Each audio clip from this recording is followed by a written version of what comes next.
Yan, tatlong flavor. Wala yung fish eh. Wala pa po, hindi pa nang gumagawa. Dami nga po may order dun eh. Yan. Dapat na. Sana po yung magustuhan nyo para bili ulit kayo pagpali. Salamat po. Salamat po. Gusto naman daw po nila. Nakabili na sila daw po oo. yan eh. Kaya ano. Eh, yung anak ko mahilig din sa akin. Ayan, paano po? Salamat. Salamat po. Wednesday na lang po kung sakali. Kahit ganito ulit. 9 to 10, ganyan. Paghapon po pwede? Hapon, pwede naman.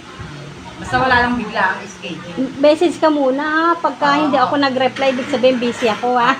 Baka awayin nyo Pero ako. pwede naman po kung bawa, wala kayo ng Wednesday, ibang araw. Oo, oo. Basta kung willing kayong pumunta ng kahit wala ako, aalis kayo pag wala ako. Pag ako aawayin. Oo, sa panaran. Salamat, bye-bye.